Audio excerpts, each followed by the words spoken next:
Olá, meu nome é Adriana e eu vou apresentar aqui um pouco da relação que tem o filme Narradores de Javé com as filosofias da história. Na filosofia da história, cada filósofo tem seu modo, sua visão de investigar a história, de se aprofundar e buscar sentido nos acontecimentos da história. E aí, no nosso texto, Teorias da História e Filosofias da História, de José da Assunção Barros, diz assim: as filosofias como as de Kant e Hegel mostravam-se todas profundamente preocupadas com as questões do sentido da história. E é isso que a gente vê no filme dos moradores de Javé lá, que eles queriam com a história era mostrar o sentido da história, a importância, o sentimento de tudo que foi construído lá.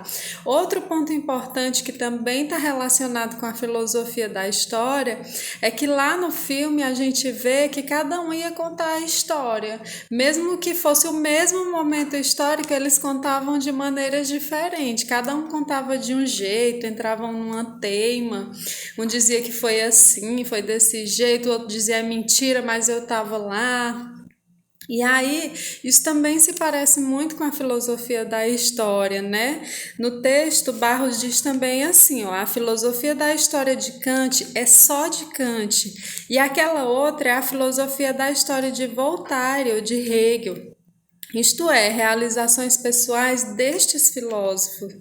E mais na frente no texto ele diz assim: com o seu texto e seu discurso, os filósofos da história proclamam. Esta é a minha concepção acerca da história. Nela vejo este sentido e não aquele.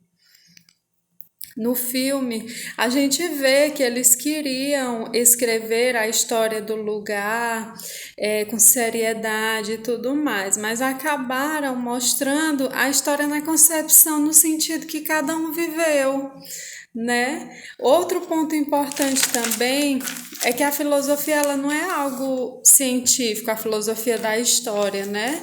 Ela não é comprovada cientificamente e como eu já falei, ela é mais na busca do sentido, do momento histórico, mais profundo.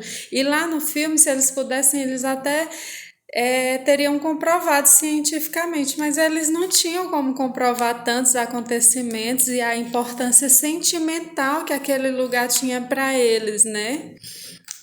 E foi esses três pontos que eu achei bastante interessante e relacionados com a filosofia da história de Javé, com o filme A História de Javé. Espero que tenham gostado. Obrigada.